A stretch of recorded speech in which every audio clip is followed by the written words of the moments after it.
আসসালামু আলাইকুম। আজকে আমাদের বিজনেস থটসে আমাদের সাথে উপস্থিত রয়েছেন পণ্যবিডি ইলেকট্রনিক্সের ফাউন্ডার অ্যান্ড সিইও জনাব রাকিবুল ইসলাম রাকিব। জনাব রাকিবুল ইসলাম রাকিব, আপনাকে অনেক অনেক ধন্যবাদ আমাদের সাথে সংযুক্ত হওয়ার ধন্যবাদ জন্য। আপনাকেও। আসলে আজকে আমাদের আলোচনার বিষয়বস্তু হচ্ছে যে চায়না থেকে পণ্য আনলেই কি একজন নতুন উদ্যোক্তা সফল হতে পারবেন কিনা। হ্যাঁ, এ ব্যাপারে আমার কিছু প্রশ্ন আছে। এছাড়াও আমি আপনার নলেজ আমার দর্শকদের সাথে শেয়ার করব। প্রথমেই আমি যেটা জানতে চাই, বাংলাদেশে আমাদের দেশে একটা ট্রেন্ড বর্তমানে চালু আছে যে আমরা শুরুতেই মনে করি যে চায়না থেকে পণ্য আনলে হয়তো একটু কম দামে আনা যাবে এবং বাংলাদেশি মার্কেটে ওটা সেল করে আমি টিকে থাকতে পারবো। আমাদের যে এই কনসেপ্টটা কি আসলে ঠিক আছে কিনা, আপনার থটস কি এখানে? ধন্যবাদ এত সুন্দর একটা কোশ্চেন করার জন্য, এবং নতুন উদ্যোক্তাদের জন্য এই কোশ্চেনটা খুব ইম্পর্টেন্ট এবং অনেকেই এই জায়গাতে ভুল করে। রাইট। প্রথমেই আপনি প্রশ্ন করেছেন যে নতুন উদ্যোক্তা, রাইট। তো যেখানে প্রশ্নটা আসে নতুন উদ্যোক্তা, হ্যাঁ। সেখানে বেশ কিছু বাইন্ডিংস থাকে। নতুন উদ্যোক্তাদের ফান্ড একটু কম থাকে, বা বিজনেসটা যখন শুরু করে তখন বেশ কিছু জায়গা থেকে তারা ফান্ড কালেক্ট করে নতুন একটা ব্যবসা শুরু করে। সেক্ষেত্রে সরাসরি চায়না থেকে প্রোডাক্ট আনার যে ব্যাপারটা, এটা একটু রিস্ক হয়ে যায়।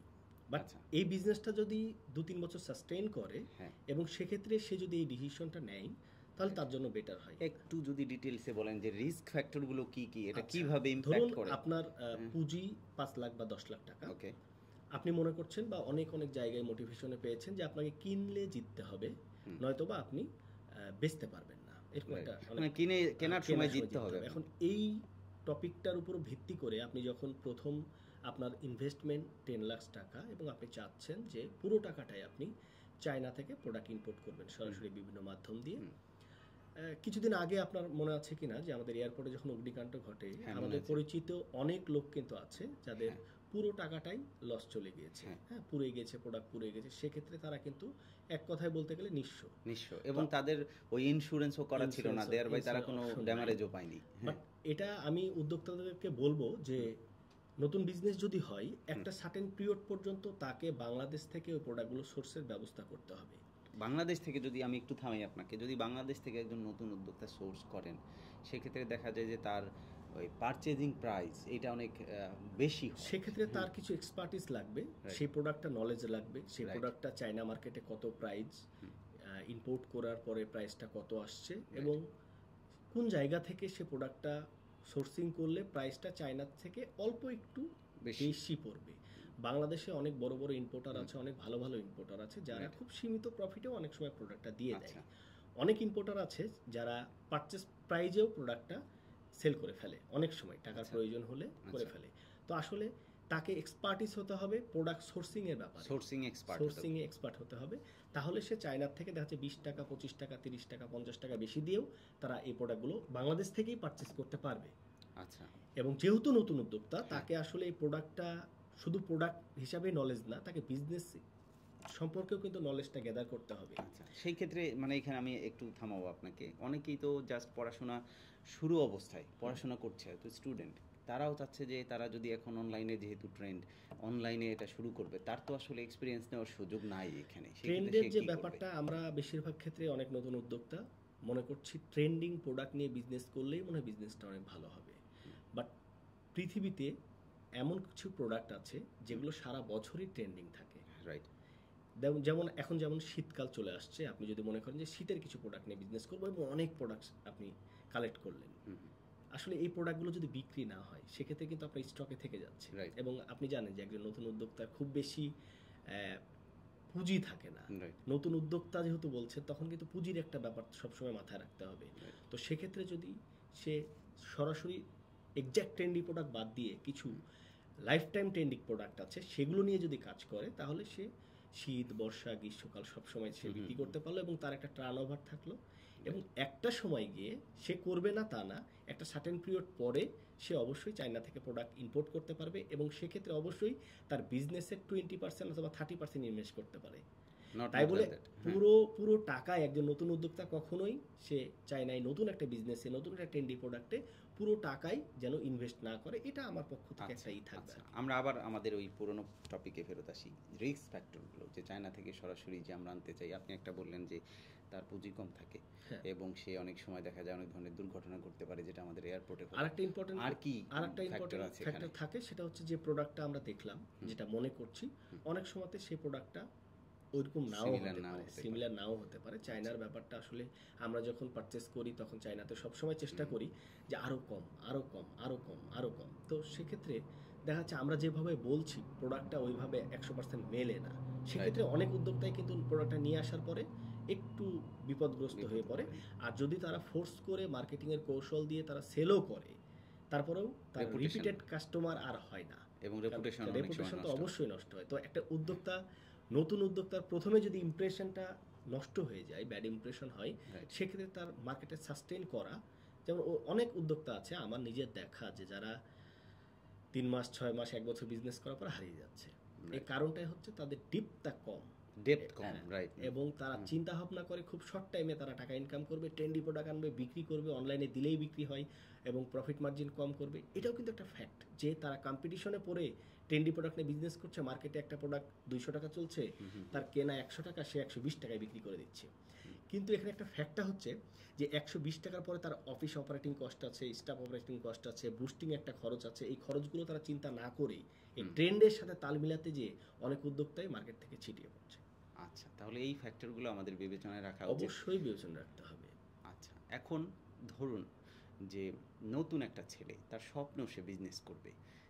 আপনি যেহেতু বললেন যে সরাসরি চায়না থেকে না এনে আমরা বাংলাদেশ থেকে সোর্স করে শুরু করতে পারি, তাহলে তার জন্য বাংলাদেশ থেকেও যদি সোর্স করে, তার জন্য কি কি চ্যালেঞ্জ থাকতে পারে? বাংলাদেশ থেকে সোর্স করলে একটা চ্যালেঞ্জ আছে, সেটা হচ্ছে তাকে প্রাইসটা বেশি দিয়ে কিনতে হতে পারে যদি তার এক্সপার্টিস কম থাকে। আর সে যদি এক্স্যাক্ট ইম্পোর্টার বা এক্স্যাক্ট ওই প্রোডাক্টের এক্স্যাক্ট যে এক্সিস্টিং যে ইম্পোর্টারগুলো আছে তাদের কাছ থেকে পারচেস করে, অবশ্যই কম হবে। সেক্ষেত্রে অনেকে যেটা মনে করে যে কি না আমি ঘরে বসেই একটা প্রোডাক্ট নিব, কোনো ইনকোয়ারি ছাড়া, মার্কেট রিসার্চ ছাড়া যদি সে প্রোডাক্টটা পারচেস করে, সেক্ষেত্রে তার ভুল হতে পারে। বাট এখানে শুধু ব্যাড ইমপ্রেশনই না, এখানে ভালো কিছু ব্যাপারও আছে। সে যখন প্রোডাক্ট নিয়ে ঘাটাঘাটি করবে, 1 জন 2 জন 3 জন ইম্পোর্টারের সাথে কথা বলবে, সে প্রোডাক্টটা যখন নিজে হাতে দেখবে, সে কোনো প্রবলেম হলেও কিন্তু সে তার সাথে কথা বলতে পারে। তার মানে আপনি বলতে চাচ্ছেন যে মার্কেটে ইভেন বাংলাদেশ থেকে কিনলেও তার একটা মার্কেট রিসার্চ করা দরকার। অবশ্যই তাকে এক্সপার্টিস হতে হবে যে প্রোডাক্ট নিয়ে বিজনেস। এইখানে এই মার্কেট রিসার্চে কি পরিমাণ সময় ইনভেস্ট করা উচিত বলে আপনার কাছে মনে হয়? যে এটা মার্কেট রিসার্চের যে সময়টা, এটা হচ্ছে আনলিমিটেড। তাকে প্রতিনিয়তই শিখতে হবে যতদিন সে বিজনেস করবে। অর্থাৎ আজকে রিসার্চের পরে কালকে মার্কেটের সিনারিও চেঞ্জ হয়ে যেতে পারে। সেক্ষেত্রে সে যে মানে এখন যে বর্তমানে বিজনেসের কম্পিটিশন, এখন যদি রিসার্চ বা লার্নিংয়ের যে ব্যাপারটা বলেন, তাহলে তাকে প্রতিনিয়তই শেখার মধ্যে থাকতে হবে। এবং সে যদি শেখার মধ্যে থাকে, অবশ্যই এখান থেকে একটা উইনিং প্রোডাক্ট, ট্রেন্ডি প্রোডাক্ট বের করতে পারবে এবং বিজনেসও সে করতে পারবে। রাইট। বাট আমরা যেটা দেখি অনেক সময় অনেক মোটিভেশনাল স্পিকারদের আমরা বলতে শুনি যে আপনি বসে থাকবেন না, আপনি শুরু করেন। সেই ক্ষেত্রে আসলে মানে আমরা কি ওই মোটিভেশনাল স্পিকারদের দ্বারা মিসগাইডেড হচ্ছি কিনা? না, এখানে মিসগাইডেড হওয়ার কোনো অপশন নেই। বসে থাকবেন না, শুরু করেন, এই কথাটা যারাই বলে না কেন অবশ্যই ভালো। আপনি সবচেয়ে যেটা বেটার হচ্ছে, আপনি একটা বিজনেসের চিন্তা করছেন, আপনি শুরু করতে পারেন। সেটা কিভাবে শুরু করবেন? আপনাকে এই সোর্সিং এর ব্যাপারটা কিন্তু অনেকে আপনাকে বলে না। আপনাকে বলে বসে থাকবেন না, শুরু করেন, চাকরি করবেন না, ব্যবসা করেন। ঠিক আছে, এই যে শর্টের যে ব্যাপারটা, এই ডিপটাও বুঝতে হবে যে আপনাকে কি বোঝাতে চাচ্ছে সে। মানে আপনি শুরু করেন বলতে যে আপনাকে সরাসরি চায়না থেকে ইনভেস্ট করতে হবে, চায়না থেকে প্রোডাক্ট নিয়ে আসতে হবে, শুরু করতে বলেছে বলে আপনার কাছে যা পুঁজি আছে সবগুলো এক বিজনেসে ইনভেস্ট করে দিবেন, এটা কিন্তু কখনোই বলে না। বাট ব্যাপারটা আমাদেরকে বুঝতে হবে, আমাদের বোঝার, আমরা যে ক্যাচ করছি, ক্যাচে কিছুটা দুর্বলতা থাকে অনেকে। যে একজন মোটিভেশন স্পিকার বলছে যে আপনি শুরু করেন, তার মানে আপনি বুঝে না বুঝে শুরু করে দিলেন।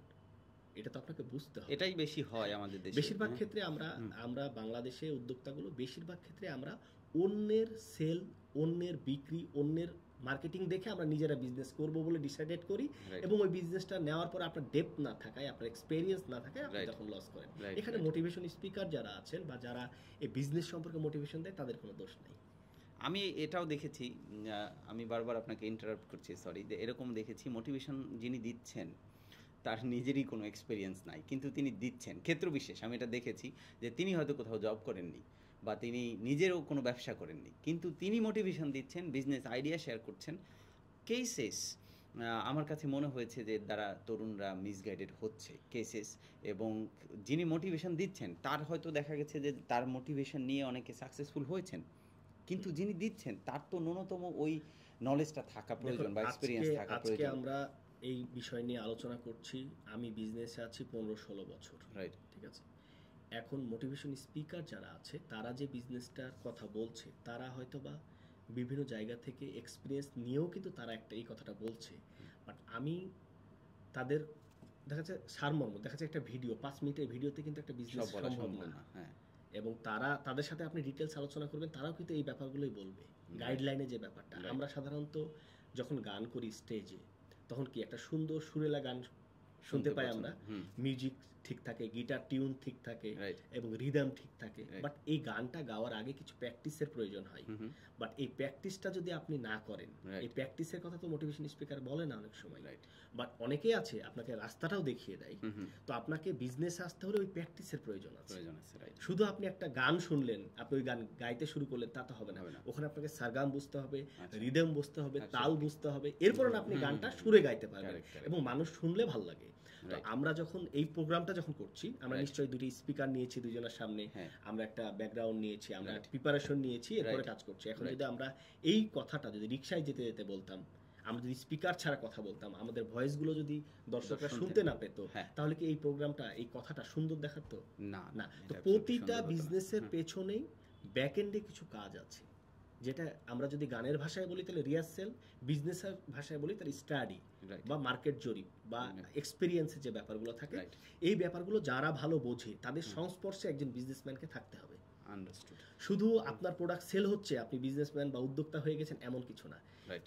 স্বাধীনতা অর্জনের চেয়ে স্বাধীনতা রক্ষা করা অনেক কঠিন। Absolutely, আপনি absolutely. বিজনেস দিয়ে ফেলেছেন মোটিভেশন স্পিকারের কথা শুনে, Business বাট এ এটাকে চলে এসেছে। কন্টিনিউ করা, অ্যাবসলিউটলি। এটা হচ্ছে একটা বিশাল ব্যাপার, এবং এটা আপনাকে এক্সপিরিয়েন্সের মাধ্যমে, লার্নিং এর মাধ্যমে, দক্ষতার মাধ্যমে এটাকে Right, আপনাকে right. ফুটিয়ে তুলতে হবে। তো আপনি লাস্ট যে কথাটা বললেন যে দক্ষতা বা স্কিলস, আমরা এখানে দেখেছি যে আমাদের দেশের মানুষের অনেক সময় অনেক হার্ড স্কিল থাকে, মানে কারো একজন একটা গাড়ি চালাইতে হবে তো ড্রাইভার চালাচ্ছে, কিন্তু সফট স্কিল যে আছে আমাদের, অনেক ধরনের সফট স্কিল আছে, যেমন সুন্দর কমিউনিকেট করা, কথা বলা, মানুষকে বোঝানো, বা একজন মার্কেটিং অফিসার হিসেবে আপনার যে সফট স্কিল থাকা দরকার, এগুলোতে আমাদের ঘাটতি থাকে। তারপরেও আমরা বিজনেসে নেমে পড়ি এবং নামার পরে আমরা বুঝতে পারি যে আমার স্কিলে ল্যাকিংস রয়েছে। সত্যি। তাদের জন্য আপনার পরামর্শ কি? আচ্ছা দেখুন, অনেক বড় বড় ব্যক্তিরা বলে রাখে Right. যে আপনি যদি 10 জন চোরের সাথে মেশেন, তাহলে আপনি 11 নম্বর চোর আপনি হবেন।